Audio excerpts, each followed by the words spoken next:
Assalamu alaikum viewers. Welcome to Virtual University and welcome to your English class.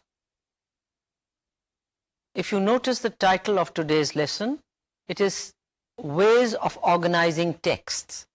It is the same as the one we had last time. This time we are going to talk about two other ways of organizing texts. And these are cyclic process and cause and effect.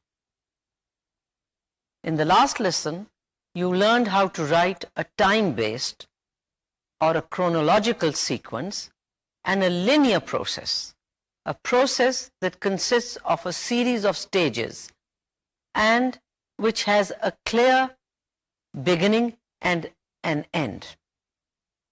In today's lesson, you will still be looking at processes, but this time it will be a cyclic process and not a linear one. A natural process is more likely to be cyclic than linear. As the word cyclic itself tells you, in a cyclic process there is no clear beginning or end, so that the cycle continues. You will see on your screen two diagrams, and these diagrams illustrate the difference between the two types of processes. A cyclic process is described in very much the same way as a linear process, except that it is not always clear where a cycle begins and where a cycle ends. If you look at the linear process, as the word linear tells you, it is in a line, one step after the other. First you have the input, then you have step A, followed by step B, followed by step C, and then followed by step D, and the output or the result. You can name these steps as A, B, C, D, or you can name them as step 1, step 2, step 3, step 4, whatever. But there is always some input and then you have an output or a result at the end. In contrast, a cyclic process, you have a number of steps. And these steps keep going on and on and on and on. One merges into the other. One emerges from the other. And the cycle continues. Now, you will see a flow diagram which illustrates the carbon cycle. The diagram shows how carbon is found in the atmosphere, in animals, in plants, and in the soil. Below the diagram, the flow diagram, is a list of sentences which describes the stages in a cycle. These sentences are not in an acceptable sequence.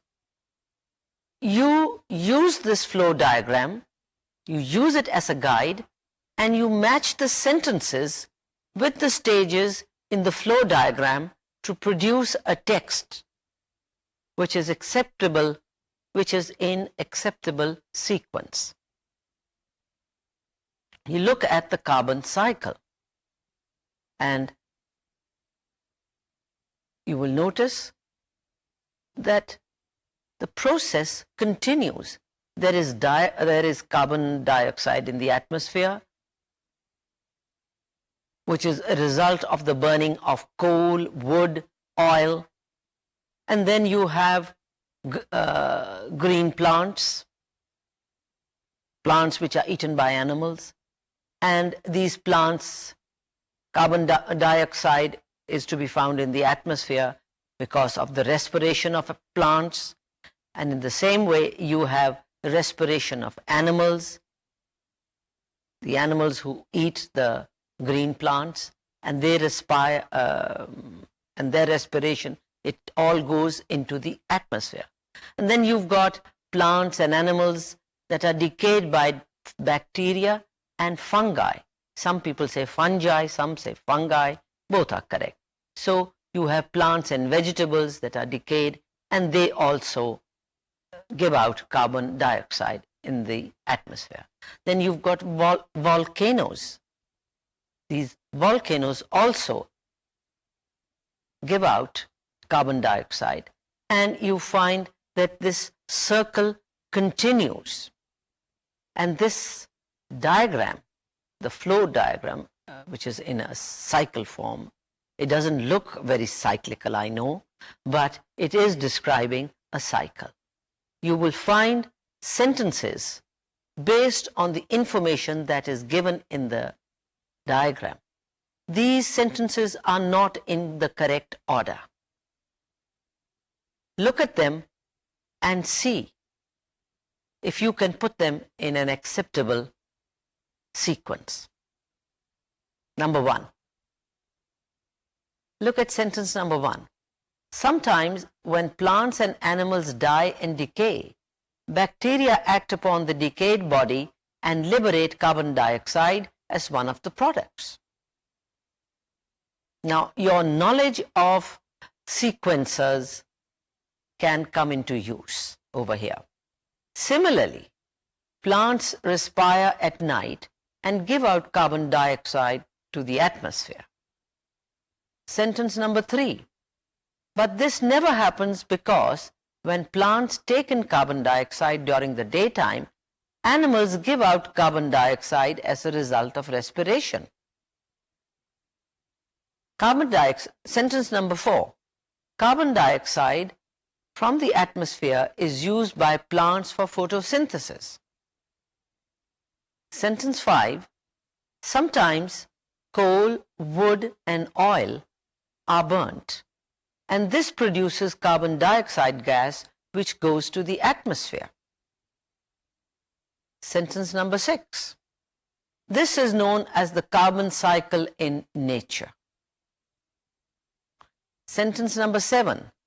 So in this way, carbon dioxide is returned to the atmosphere. Number 8. Carbon dioxide is usually found in the atmosphere, while the compounds such as carbohydrates, carbonates, and bicarbonates are found in animals, in plants, and in the soil. Therefore, number 9, sentence number 9, therefore, there is always a continuous cycle in which carbon is being removed and replaced in some way or other.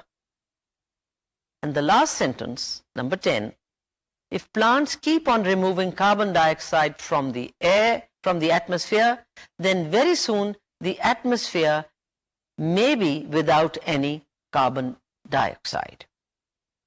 Now, look at these sentences again.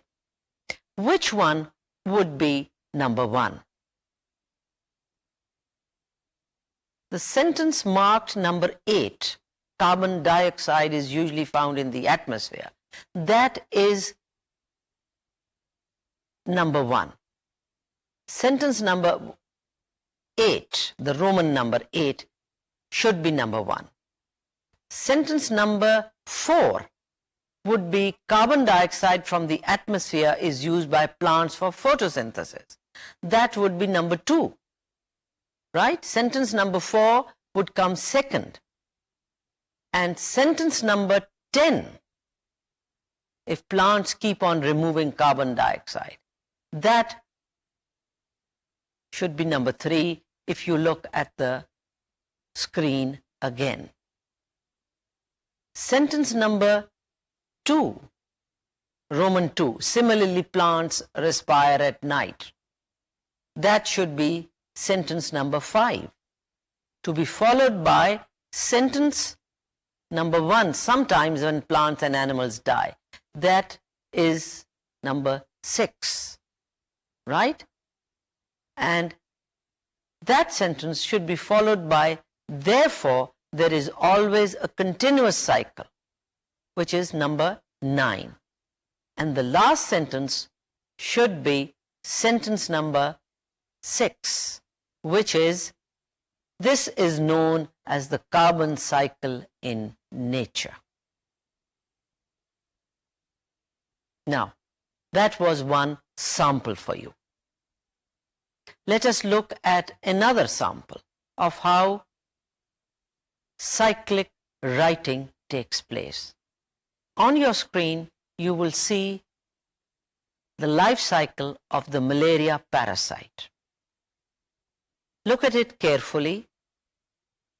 Look at the different stages. Number 1, the mosquito injects saliva when it bites. Parasites enter the blood of man. That is followed by the next stage, which is parasites then enter the liver of the man who has been bitten by the mosquito. They change, that is, the parasites change, and they increase in number. That is stage 2, which is followed by the third stage, which is parasites then enter the blood cells. This causes an attack of malaria. And this is followed by the fourth stage, where parasites change again, and a new form of parasites enters mosquitoes. Number 4 can also, from the man, the mosquito bites the man, sucks the blood from man, and the cycle goes on. The parasites pass from the stomach of the mosquito to the saliva and back again. So it is, the circle has been completed.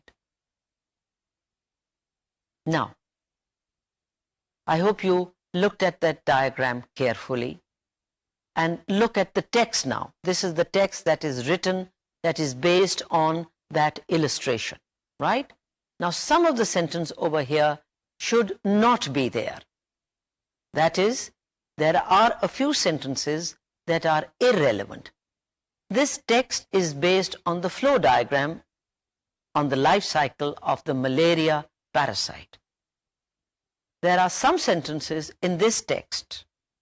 Read it and see if you can spot a sentence or two that does not belong in this passage, in this text. Just note, the sentences are marked, they are numbered.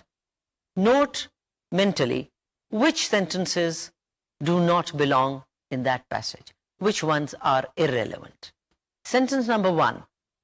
Malaria is caused by tiny one-celled animal parasites called plasmodia that are injected into the blood of man by the female Anopheles mosquito. Number 2. Some diseases are transmitted by tiny water animals.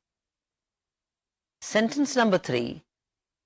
The Anopheles mosquito sucks blood from a person with malaria. Number 4.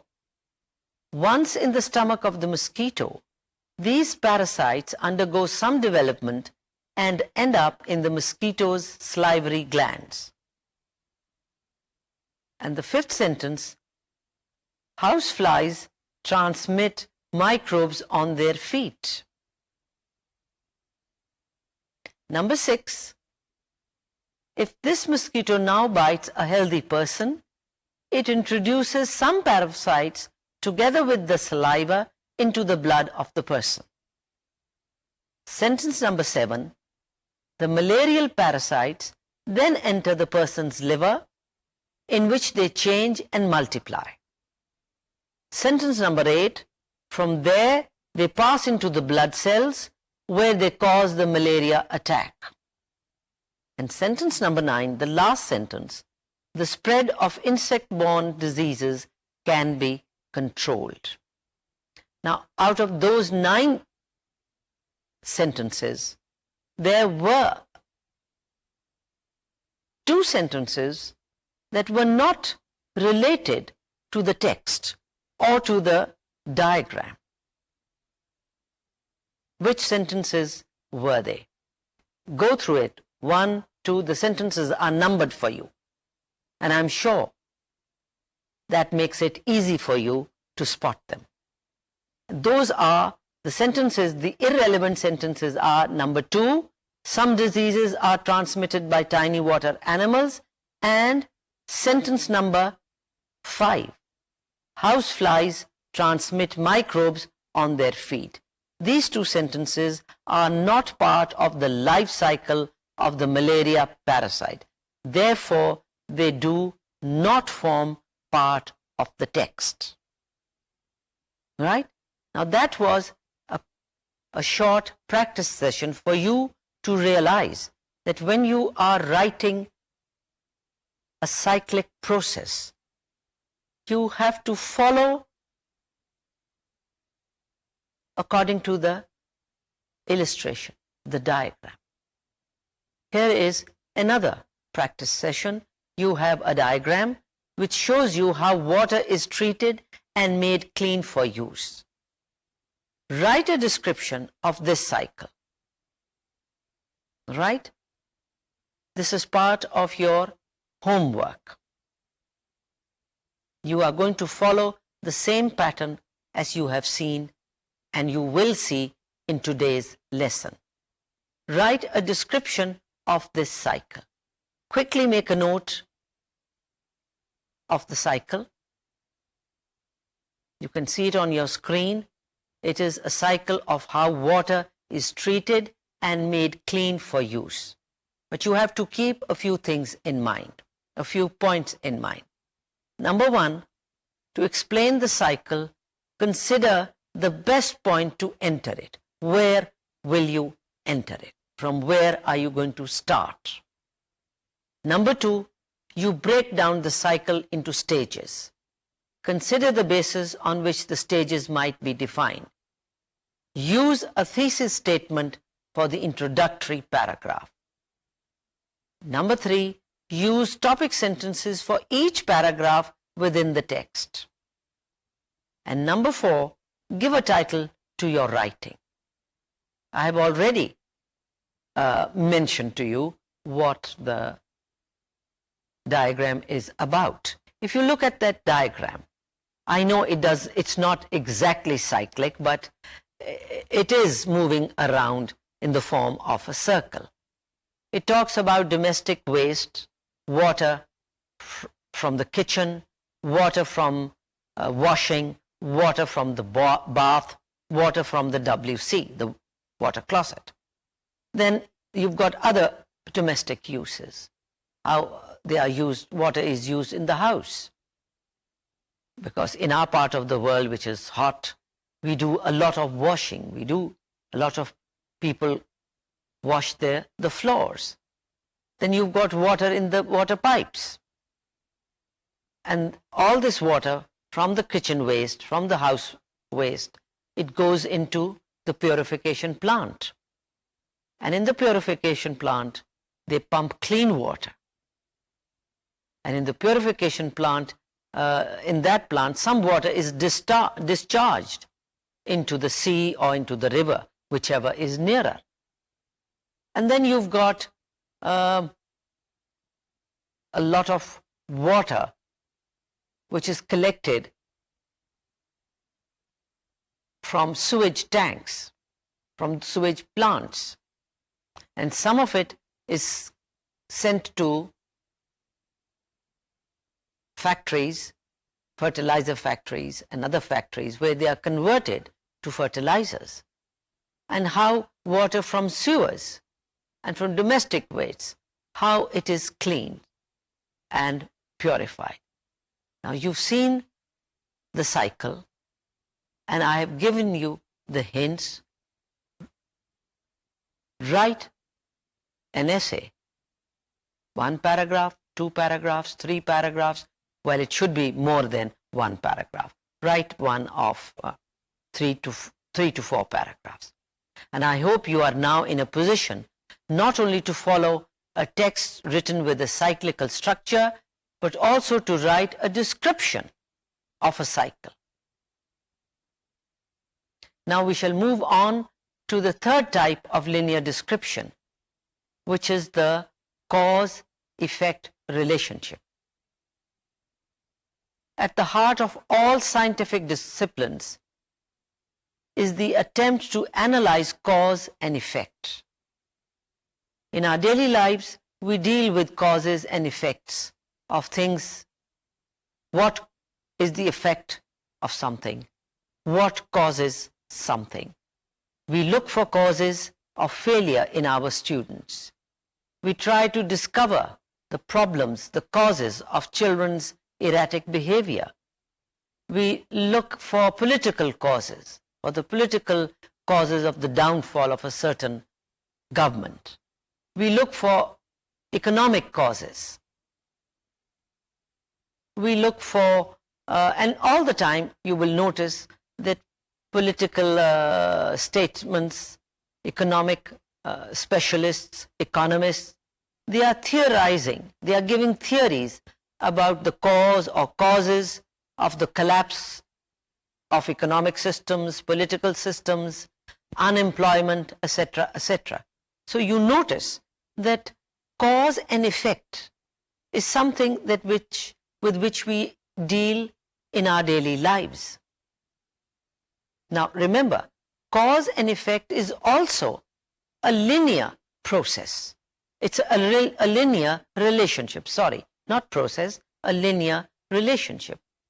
In real life, causes always precede effects, as you will notice from the following passage. Read this passage. It consists of 6 sentences. The sentences are marked for you. And you have to look for the causes and the effects. In the northern areas of Pakistan, the once magnificent forests are slowly being destroyed by the effects of air pollution. Pine trees, dying from pollution, lose their needles, allowing sunlight to reach the forest floor.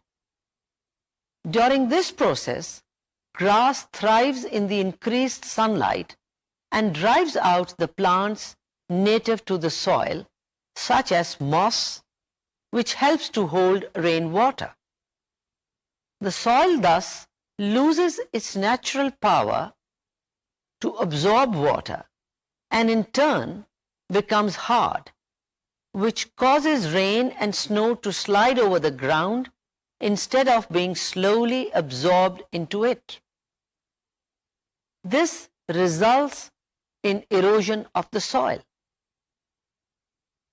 After a heavy downpour, the eroded land finally falls away in huge landslides, destroying villages and whatever else comes in its way, and later causes floods in the plains. Now, in that paragraph, you will notice the whole paragraph is about, it is showing the cause-effect relationship. Look at the causes. The first cause mentioned is air pollution. And at the same time, the effect is also mentioned. The effect is that forests are being destroyed. The second cause is also given there. The second cause is that sunlight causes grass to grow. Right? And when grass grows, what happens? The native plants are driven out. Now, why does sunlight cause grass to grow? The sunlight causes grass to grow because pine trees are losing their needles. So you see, one thing is interlinked with the other. Then, because the native plants like moss, which have the capacity to retain rainwater, they are driven out, the soil loses its capacity to retain water. It becomes hard. And the result is, the effect is that soil erosion takes place and landslides occur. And when landslides occur, you find that huge chunks of land break and they slide down the mountainside, with the result that villages are destroyed and there is a lot of destruction. And later on in the plains, flooding occurs. Now in that passage, you noticed that it was not easy to determine the causes and the effects. One merges into the other. Now, it is not easy to determine causes with any degree of certainty. Why? For a number of reasons. Firstly, the existence of a clear time relation, a clear time relationship between two events happening during the same period of time does not mean that one is the cause of the other. Just because two things took place at the same time doesn't mean that one is causing the other. That is why sometimes we have problems in locating cause and effect. Secondly, it is quite easy to confuse effect with cause, and we often make assumptions. Sometimes two events are so closely related in time that we can show that relationship statistically. It could be that both events are effects of the same cause. Here we must be careful not to make assumptions. Determining cause and effect is not easy in writing. Let me repeat, determining cause and effect is not easy in writing because you have to provide evidence. Therefore, sweeping statements should be avoided in writing. In writing, you must always provide evidence. Do not make sweeping statements. In the English language, there are expressions which make it easy for writers to say things for which they may not have 100% evidence. There are plenty of expressions which give a margin to the writer. You have expressions like maybe, suggest, probably. It is said that. In most likelihood, you have the word likelihood. These are expressions. Another expression is there is evidence to suggest that. Now these are not categoric statements. If you say maybe, if you say probably, it is likely, you are not 100% sure and you can get away with it, right? So these expressions show that the evidence is not 100% certain. Now you can see this on a diagram, on a table. The table, it gives you some guidelines on the language available for writers to state their degree of certainty. When you are 100% sure, completely, right? The verb that you can use is not. If it is, it isn't. You are 100% sure. When you are again 100% sure, you can say will. This will happen. This must happen. Or this must not take place. These are expressions that show a complete degree of certainty. Even with adverbs, adverbs like certainly, definitely, clearly, undoubtedly, actually, these are all adverbs, and these are all adverbs that you can use with complete assurance, with complete certainty. These These words convey that feeling. And when you are partially certain, partially, you could be less strong, very strong, but partial. Even partiality has a scale. You can use expressions like can, cannot, can, could, should, may, might. Right? These are all verbs that show a certain degree of you are not certain. You can do it. Right? And then the adverbs probably, presumably, possibly, perhaps. The word perhaps is a good one. It shows that you are not sure. Perhaps he'll come, perhaps he might not. And where you want to show impersonal or no commitment, you use expressions like it is said that, so and so reports that, or there is evidence to suggest that.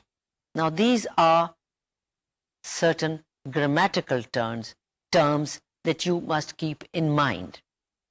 Now, cause and effect are very closely related. There are several ways of expressing cause and effect, cause-effect relationship in English. You may either place the cause or the effect first in the sentence, and you will look at two sentences that contain the same expression. Yet one focuses on cause while the other focuses on effect. Take the first sentence. Because of his depression, he remained quiet. Because of his depression, he remained quiet. The cause is depression. The effect is he remained quiet. Now, over here, the focus is cause. The second one is he remained quiet because of his depression. And the focus is, in the second one, the focus is on effect. Now, when you write about cause and effect, you have to decide for yourself whether the cause or the effect is more important to you and what you will focus on. There are many ways of expressing causal relations in English. And the simplest way of showing cause is by using the expression because plus the clause.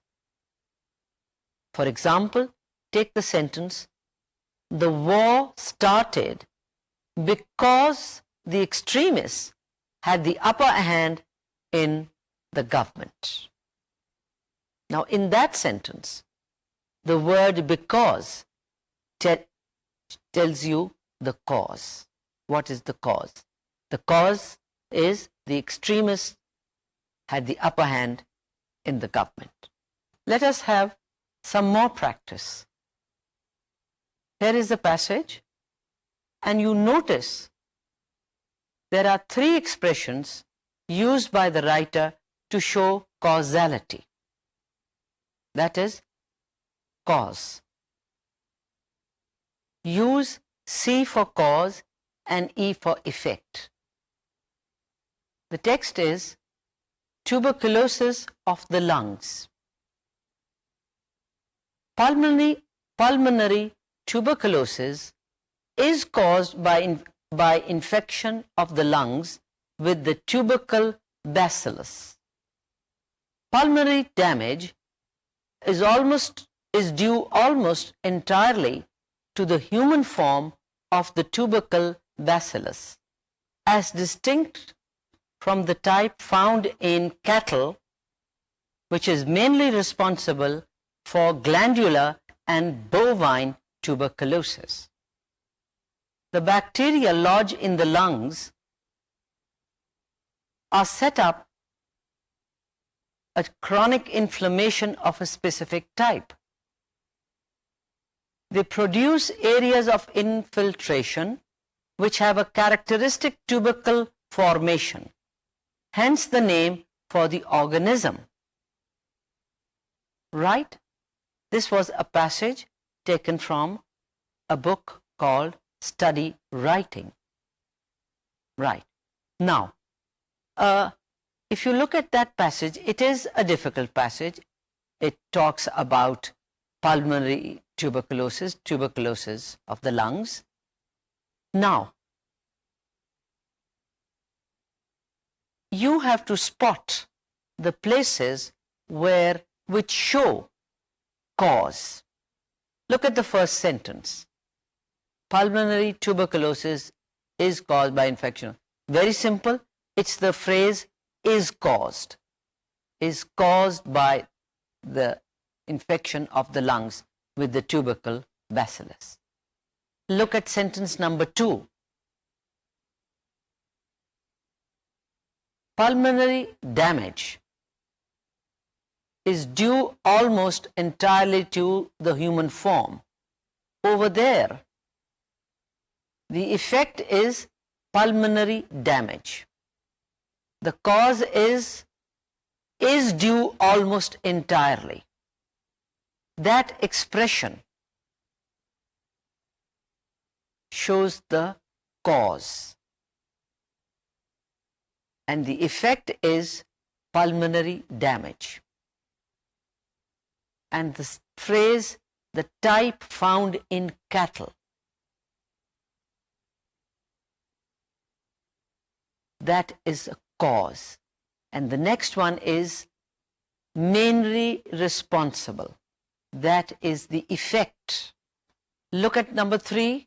There is no cause or effect mentioned. Sentence number 4. They produce areas of infiltration. That is cause. And at the end of the sentence, you have hence the name for the organism. That is the effect. Now, in this passage, if you look at it again, you will see there are clear expressions used by the writer to show causality, to show the cause.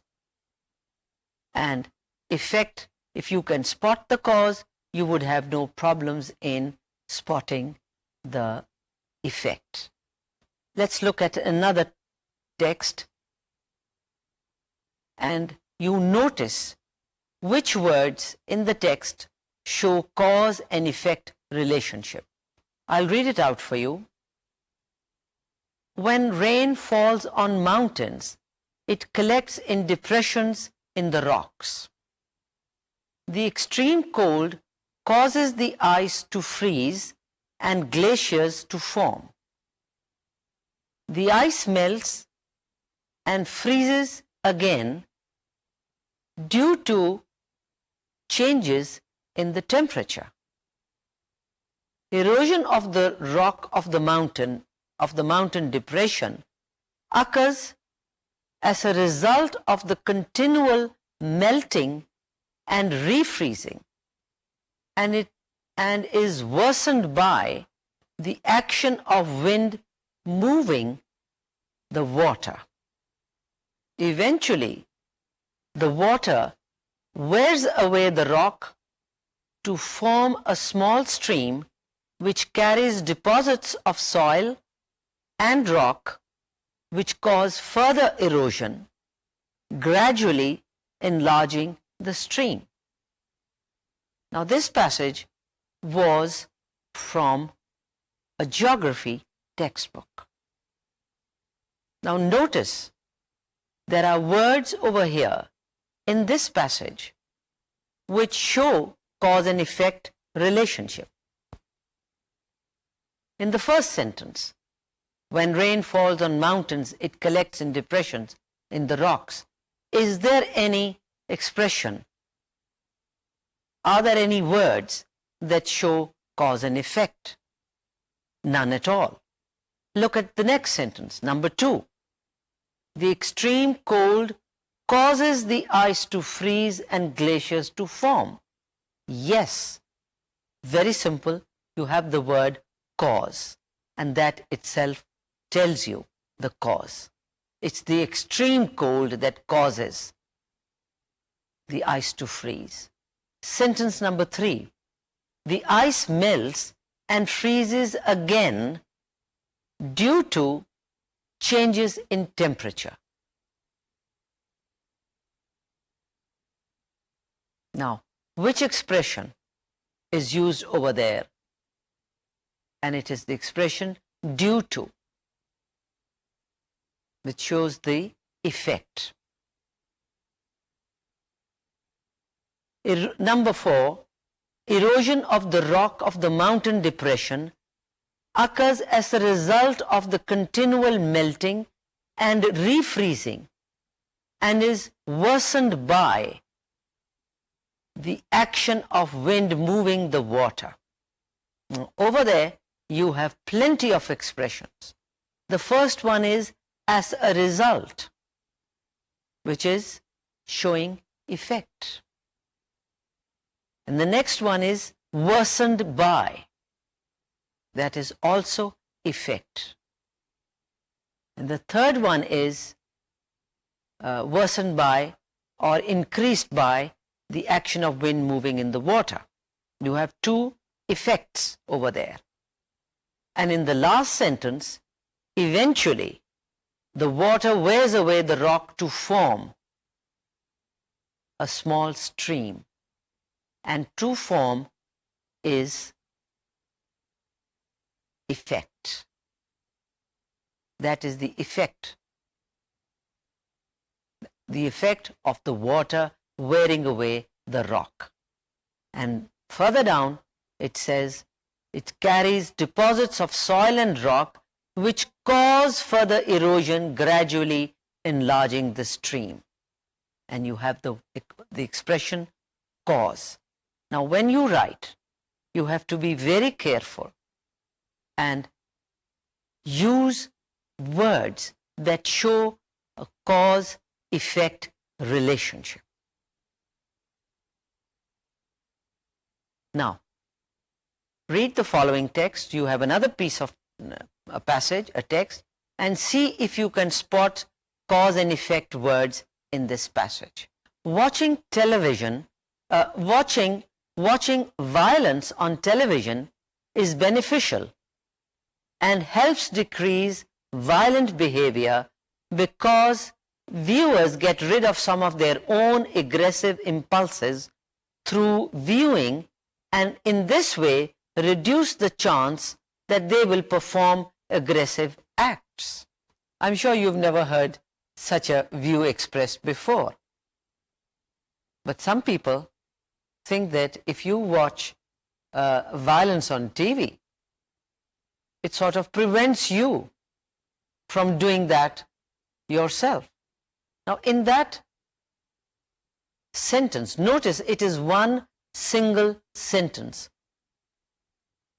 Can you spot the cause and effect words over there?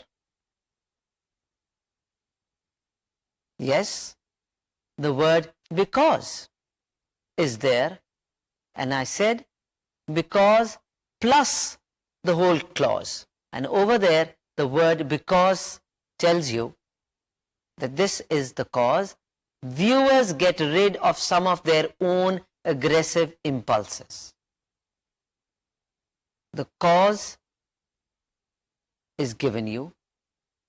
Watching violence on TV is beneficial, right? Why?